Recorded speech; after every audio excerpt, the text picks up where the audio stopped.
Welcome, I am Arun Vijay. Let us do one more problem on vertical motion. To the problem, an electrician is working on a tower. Usually electrical towers look like this. Let us isolate one tower for our purpose of problem. Back to the problem again. An electrician is working on a tower while his helper is standing on the ground. Electrician is standing on the tower and his helper is standing on the ground. Back to the question. The height of the tower is 12 meters. Now the tower's height is given as 12 meters. Back to the question. The electrician asks his helper to throw a spanner to him. Electrician is asking his helper to throw the spanner to him. While the helper throws his spanner towards the electrician at a velocity of 16 meters per second. Now the spanner is thrown by a helper towards electrician with an initial velocity of 16 meters per second. Now, back to the question. The electrician freely drops his screwdriver to the ground. Now what happens is, electrician freely drops. That means the velocity of the screwdriver is 0 meters per second. The screwdriver is not forced, just it is left freely. That's what the zero velocity means here. Now back to the question. Calculate the distance at which the spanner and the screwdriver will meet each other. Okay. While the spanner is moving towards the top, at the same time screwdriver will be moving towards the ground. At some point of height, both will meet each other. And the question is all about that. At what height that is going to happen? Okay. Let me define that height to be h. We don't know, just I am defining it as h. Of course, the remaining distance will be 12 minus h. Since the tower's height is 12, I am subtracting that one with h. I am writing it as 12 minus h here.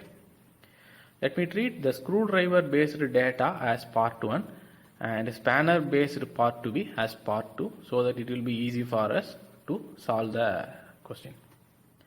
Before getting into the problem, we should know these three formulas. Okay. I have derived and discussed these formulas in one of my previous videos. Please refer to that. And we can extend these three formulas to the vertical motion also. Particularly for vertically upward motion means we should replace all a values with minus g. Since the body will be moving against the gravity, hence a should be substituted with minus g. In case of vertically downward motion means a should be replaced with positive g. Okay. In our case, I am going to use the third formula because the distance is asked in our problem. In second formula also the distance is there, but final velocity is not present in our problem. Hence I am ignoring the second one and preferring the third formula. Getting back to the solution procedure, let me solve the first part as a first step, okay, which is all about screwdriver.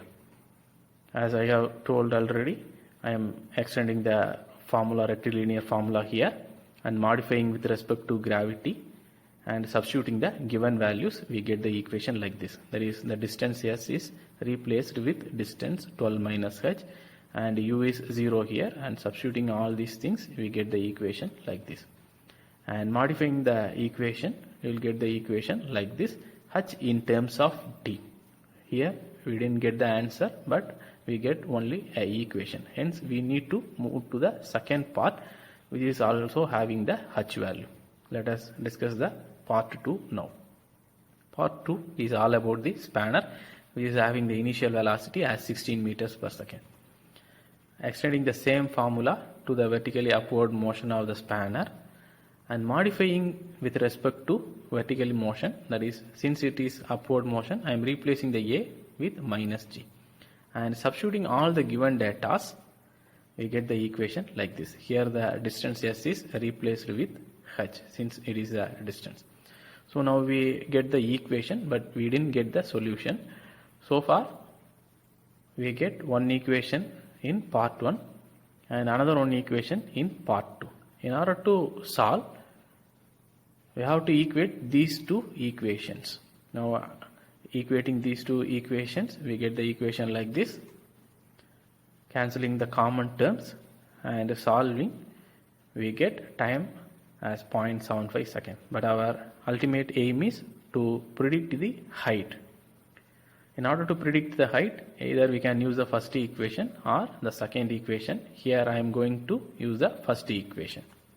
The first equation is written like this, and substituting the time value here, we find h is equal to 9.24 meters, which is of course the answer required in the question. With this, we end the solution procedure. I have framed one more problem for your practice. This problem is similar to the problem which I have explained right now, but there is one difference. One difference means here both the things are not thrown at the same time, but here the spanner is thrown 2 seconds later after the screwdriver was freely left. Okay. Please pause the video and you can solve this. For your reference, I have given the solution procedure and results here. Okay. With this, I end this video. Thank you.